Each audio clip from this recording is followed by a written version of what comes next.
Farilac, pour le plaisir de bien grandir. Farilac vous présente Parents.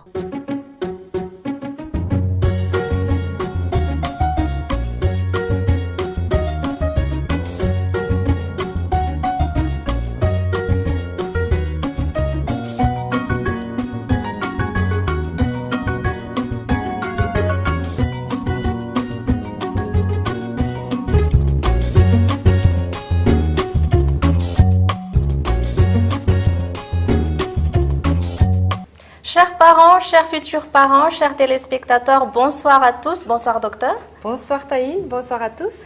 Bienvenue dans l'émission Parents ce soir. Dans la première rubrique de notre émission, nous allons parler d'un thématique plutôt à jour. Nous allons parler de la consommation de drogue chez les adolescents. Nous savons tous que tous les parents veulent savoir si leurs enfants consomment de la drogue ou pas. Et avant d'entamer certaines questions, docteur, avant que je vous pose certaines questions sur le sujet, est-ce que vous pouvez nous définir c'est quoi les drogues en fait, généralement? Généralement, la drogue, c'est une substance chimique, biochimique ou naturelle qui peuvent altérer un ou plusieurs fonctions du cerveau. Et actuellement, comme vous venez de le dire, il est très facile de s'en procurer, surtout pour les adolescents malheureusement. Et est-ce que la prise de drogue affecte tous les adolescents? Oui. Aucun adolescent n'est à l'abri de toutes les classes socio-économiques. Tout le monde peut être affecté, et aussi bien les garçons que les filles aussi. D'accord. Et pourquoi l'adolescence est-il une période à risque? Tout le monde sait que l'adolescence est une période de transformation. C'est une transformation physique, une transformation psychique et aussi une transformation sociale. Et c'est aussi une période où ils sont vraiment en quête d'identité. Donc, ils expérimentent plusieurs choses, y compris les psychotropes malheureusement. D'accord. Et je voudrais demander, docteur, à quelle période de sa vie devrait-on informer l'adolescent sur les effets néfastes de la drogue, etc. Il n'y a pas d'âge idéal pour en parler. La drogue, c'est vraiment un fléau qui affecte toutes les générations et aussi partout. Donc, même dès la préadolescence, il faut en parler. Dès que le moment se présente, il faut en parler. Il faut mettre en garde votre enfant sur les méfaits de la drogue. Il faut se méfier de la première prise. Par exemple, quelqu'un vous incite à prendre de la cigarette, il ne faut pas du tout en prendre. Ou si quelqu'un vous propose des joints, il ne faut pas en prendre. Il faut aussi rappeler à son enfant que vous êtes là pour l'écouter. Les parents doivent toujours être à l'écoute de leurs enfants parce que c'est souvent la cause de la prise de la drogue aussi chez les enfants. Ils se sentent abandonnés. Des fois aussi, il faut dire aux enfants qu'il y a des risques juridiques quand on prend de la drogue. Tout à fait, c'est très important les risques juridiques. Oui, il faut qu'ils soient conscients que s'ils sont pris en train de prendre ou de fumer de la drogue, ils peuvent être mis en prison. Et les personnes qui leur vendent de la drogue aussi peuvent être allées en prison. Même si les personnes leur donnent de la drogue gratuitement, ce n'est pas légal. Donc, il faut faire attention. Donc, pour conclure, il ne faut pas rater une occasion pour sensibiliser son enfant sur les effets de la drogue. À part cela, docteur, j'aimerais savoir comment les adolescents à Madagascar se procurent-ils de la drogue? Quelles sont les drogues que l'on retrouve le plus chez nous? Est-ce que vous avez des chiffres sur la prise de drogue chez les adolescents ici à Madagascar? J'ai entendu dire que c'est surtout la cocaïne qui est le plus pris à Madagascar, mais regardons dans le reportage suivant une spécialiste qui nous explique où, quand et comment les enfants prennent de la drogue. Allons-y. Actuellement, les adolescents s'en procurent très facilement actuellement par des amis. Il y a aussi des lieux qu'on trouve facilement des drogues partout. Même l'État n'applique pas vraiment la loi contre la lutte contre le tabac et les drogues. Donc ils peuvent se procurer très facilement. À partir de 15 ans surtout, on en trouve déjà des jeunes qui prennent la drogue. On trouve surtout les cannabis. Mais déjà, depuis 2 ans, il y a des lieux, des cercles privés que l'on en trouve des héroïnes. Et c'est surtout le plus grave. Et on commence déjà à parler de la cocaïne aussi. Cela fait déjà plusieurs années, 10 années même, que je pratique la désintoxication des jeunes ici, dans mon cabinet. Je peux dire qu'en moyenne, on a déjà des dizaines d'adolescents qui demandent la désintoxication par mois, au minimum. On peut dire que 8 de ces patients sont guéris. Mais pour les 2 autres, ça va prendre un bon moment pour bien assurer sa guérison totale. Mais ceci nécessite vraiment l'accompagnement des parents, de l'école et du médecin. Il y a encore beaucoup de garçons, mais peu de filles, heureusement.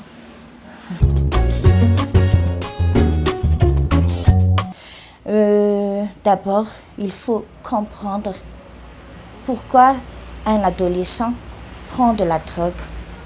Il faut l'écouter, il faut l'aider surtout et ne pas tout de suite le blâmer. Donc, qui prend la drogue, il faut surtout aider ses parents et son entourage direct à le conseiller tout de suite et chercher une aide. Il faut d'abord sensibiliser, toujours sensibiliser.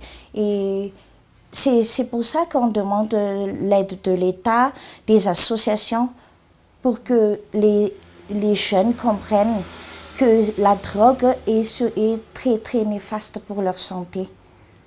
Ensuite, bien sensibiliser aussi les parents, les écoles, pour aider les jeunes à comprendre les effets néfastes de la drogue. Et à partir de cela, nous pouvons aider chaque jeune qui en a besoin. Donc nous avons vu dans le reportage de tout à l'heure qu'il faut surtout instaurer la communication avec les adolescents. Ils ont tendance à nier la consommation de la drogue et pour se déculpabiliser, ils critiquent tout le monde. Absolument. Et à part cela, docteur, j'aimerais savoir comment reconnaît-on qu'un adolescent, un préadolescent consomme de la drogue? Parce que ça aussi, c'est très important. Les réponses à votre question ne sont pas du tout simples parce que cela peut varier d'une personne à une autre. Mais quand même, il y a des signes qui sont communs à tous les consommateurs de la drogue. Tout d'abord, regardons les signes physiques. Les adolescents peuvent avoir des yeux très très rouges, des cernes. Les pupilles peuvent être aussi dilatées ou très contractées. Vous pouvez voir aussi des signes physiques sur leur corps. Ils peuvent faire des injections, donc il faut voir des traces d'injections. Quand vous prenez le repas avec votre adolescent, il se peut qu'il y ait une odeur bizarre aussi sur leurs vêtements. Donc ça pourrait être un signe que votre enfant prend de la drogue.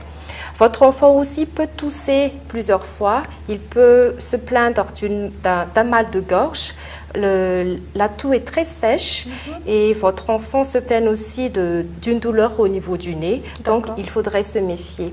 Votre enfant aussi peut manger ou être anorexique. Donc, s'il y a une prise de poids très rapide ou une perte de poids rapide, ça pourrait être un signe aussi. D'accord, il faut être vigilant et attentif à ces signes-là. À part cela, est-ce que la consommation de drogue aurait n'importe quelle conséquence sur le caractère de l'enfant, son attitude? Au début de notre émission, nous avons dit que la drogue peut altérer le fonctionnement du cerveau. Donc, le caractère de l'adolescent peut changer d'un jour à un autre. Un enfant qui a été très calme auparavant peut être très agressif d'un coup. ces caractères peuvent changer, donc il peut y avoir des sautes d'humeur. Donc vous pouvez vous méfier des sautes d'humeur de votre enfant. À une simple demande, les réactions sont exagérées. Votre enfant aussi peut être absent à la maison et il ne veut pas vous donner d'explications. Tout à fait. Oui. À part cela, je suppose qu'il y a aussi des conséquences sur les notes à l'école, les résultats scolaires. Malheureusement, les notes à l'école aussi peuvent baisser parce que la consommation de la drogue peut altérer la mémoire de l'enfant. Si un adolescent aussi prend de la drogue, sa concentration, sa faculté de concentration aussi peut diminuer et aussi sa faculté d'attention à l'école. Donc c'est normal que les résultats scolaires chutent. Et les copains de l'enfant aussi peuvent changer d'un jour à un autre. Les copains que vous avez l'habitude de voir à la maison ne viennent plus à la maison. Et il y a des copains qui ne veulent pas vous présenter. Donc méfiez-vous dans ce cas-là. D'accord, c'est bien reçu. À part cela, docteur, je suppose qu'il faut aussi vérifier de temps à autre les affaires de votre enfant sans vouloir l'espionner, bien sûr. Oui, c'est vrai que l'enfant a son intimité, mais des fois, il faudrait vérifier certaines de leurs affaires. Si vous trouvez des objets inhabituels, par exemple des mégots de cigarettes, il peut y avoir aussi une trousse à dissection quelque part dans la maison. Donc, il faut se méfier. Il peut y avoir des seringues, il peut y avoir des papiers qui ne sont pas faits pour écrire. Il peut aussi y avoir des substances que vous ne connaissez pas. Il peut même y avoir des sortes d'objets comme des petites filtres, des pipes. Donc, en cas d'objets inhabituels, méfiez-vous. D'accord, c'est bien reçu. Merci de nous avoir explicité tous ces indices, docteur. Mais à part cela, j'ai une très grande question aussi concernant la désintoxication. Comment savoir si un adolescent en a besoin? Où est-ce qu'on pourrait aller à Madagascar? Comment se déroule cette désintoxication? Heureusement, il y a des médecins qui sont spécialistes aussi dans la prise en charge des enfants qui prennent de la drogue. Et regardons dans le reportage suivant, justement, un médecin qui est vraiment concerné par ce problème.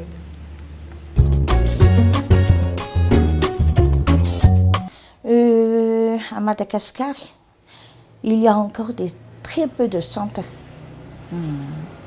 Mais c'est pour ça que on a fait cette émission.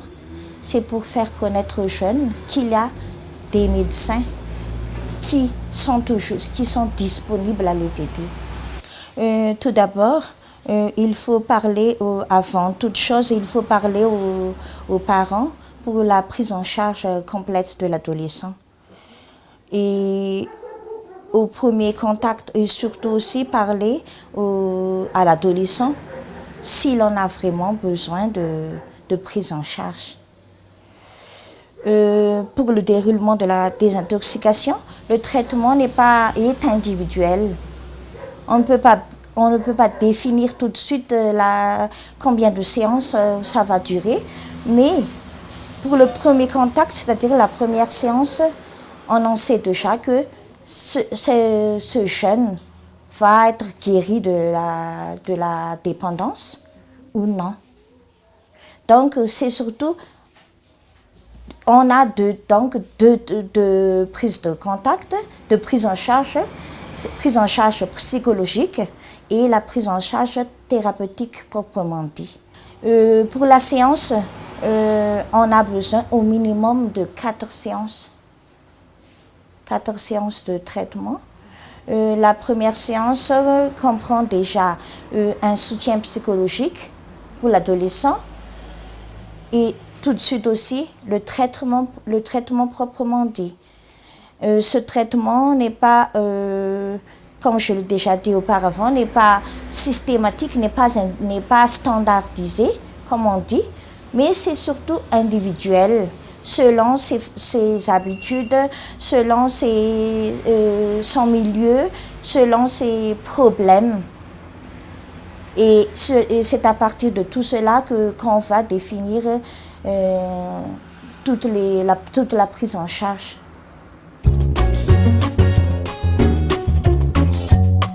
On a vu donc dans le reportage de tout à l'heure qu'à Madagascar, il existe des centres de désintoxication, des centres spécialisés pour les enfants et les adolescents qui ont pris de la drogue.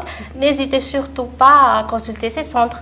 Mais à part cela, docteur, pour terminer notre émission, est-ce que vous aurez d'autres conseils aux parents? Concernant la drogue, il vaut mieux considérer cela comme une maladie. La toxicomanie, c'est une maladie, mais il ne faut pas considérer cela comme une déviance. Et il faut aussi éviter de dramatiser, même si cela fait peur, mais il ne faut surtout pas non plus banaliser. Il faut juste prendre en charge l'enfant, l'adolescent, et il ne faut pas faire de débordement de sentiments parce que cela pourrait avoir des conséquences sur la désintoxication de l'enfant. Il faut aussi connaître au maximum ce que l'enfant prend, quel type de drogue, quand est-ce qu'il prend de la drogue, où est-ce qu'il a pu se procurer de la drogue pour pouvoir mieux accompagner l'enfant au cours de sa désintoxication. Il faut aussi admettre que la prise de la drogue chez les adolescents, c'est un signe de détresse. Donc, il faut réinstaurer le dialogue avec votre enfant. Si ça n'a pas été le cas, c'est le moment pour vous, parents, de rétablir la communication, d'instaurer des règles.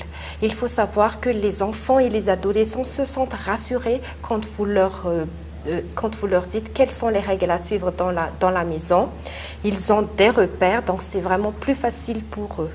Merci beaucoup. Ces conseils sont utiles, surtout pour les parents qui ont des problèmes avec la toxicomanie de leurs enfants.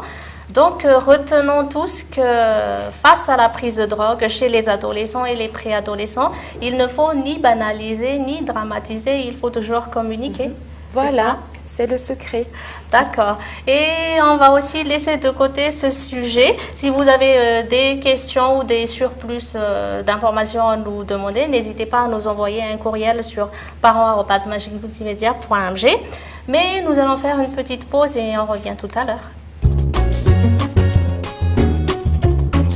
Confiance en Farilac, le respect des normes nutritionnelles et le contrôle des laboratoires internationaux, oui, c'est très important. Mais il y a quelque chose de plus. Ça rend Irina vive et intelligente. Il n'y a pas mieux, je sais. Moi-même, j'en ai mangé étant petite. Louva et sa fille Irine sont toutes les deux de la génération Farilac. Farilac, pour le plaisir de bien grandir.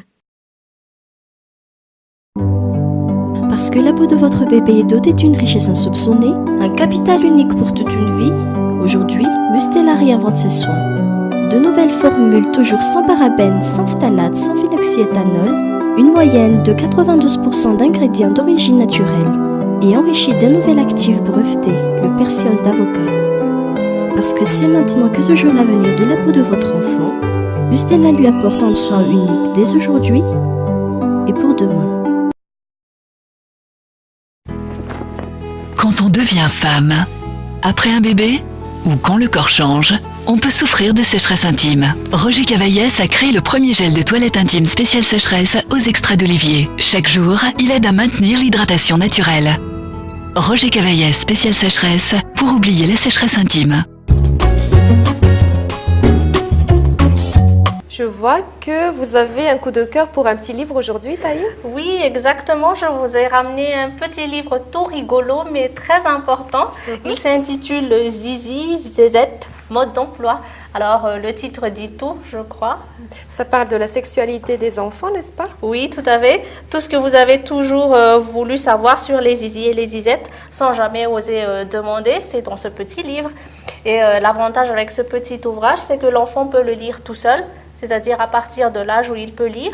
Vous pouvez aussi lire à la place de l'enfant, et lui, il écoute. Et où est-ce que vous avez trouvé ce livre, Taï?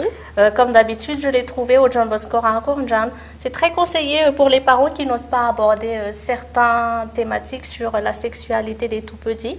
Ça aide beaucoup. Et est-ce que c'est illustré? Oui, tout à fait, c'est illustré avec des images qui ne choquent pas, tout à fait adapté à l'éducation et au développement psychique de l'enfant.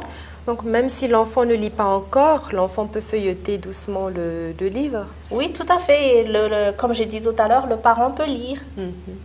C'est vraiment très intéressant le livre que vous nous avez ramené aujourd'hui. Merci beaucoup Taïmi. Je vous en prie, c'est toujours un plaisir.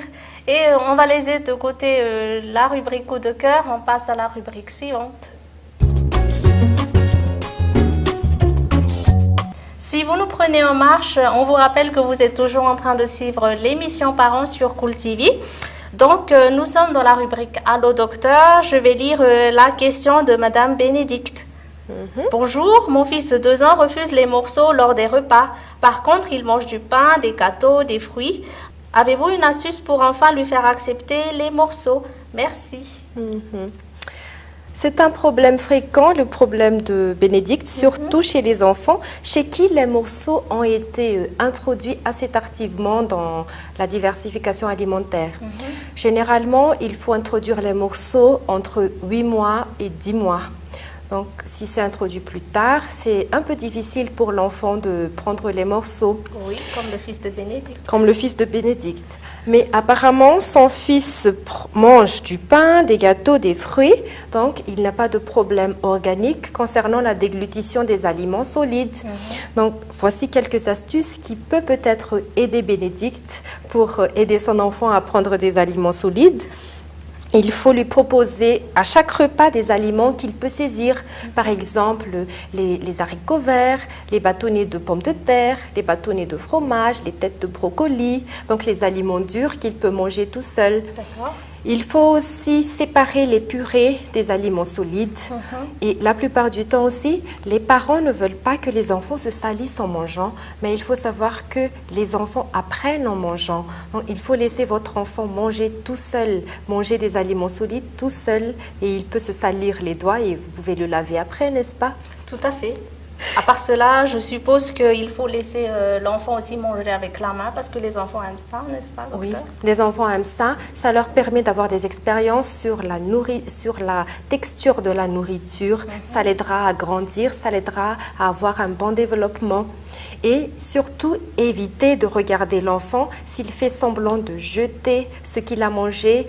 Si c'est un morceau qu'il mange, il ne faut surtout pas le regarder parce que ça donne de l'importance à ce qu'il fait, donc il va continuer à le faire. D'accord. Et à part cela, je suppose qu'il est toujours utile de rappeler qu'il ne faut surtout pas forcer les enfants à manger parce que ça va empirer.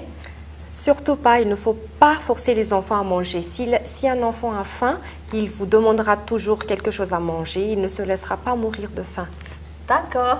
J'espère qu'on a répondu à la question de Bénédicte et que son enfant va enfin manger les morceaux de pain, de petits gâteaux et de fruits. C'est aussi délicieux. Et c'est aussi la fin de notre émission. Vous aussi, on vous rappelle toujours que nous sommes toujours là pour répondre à vos questions. Envoyez-nous vos questions sur parents@magicmultimedia.mg. On va les lire sur le plateau où on va répondre simultanément. Et on se dit au revoir. On se retrouve dès la semaine prochaine, toujours sur Cool TV. Au revoir. Au revoir.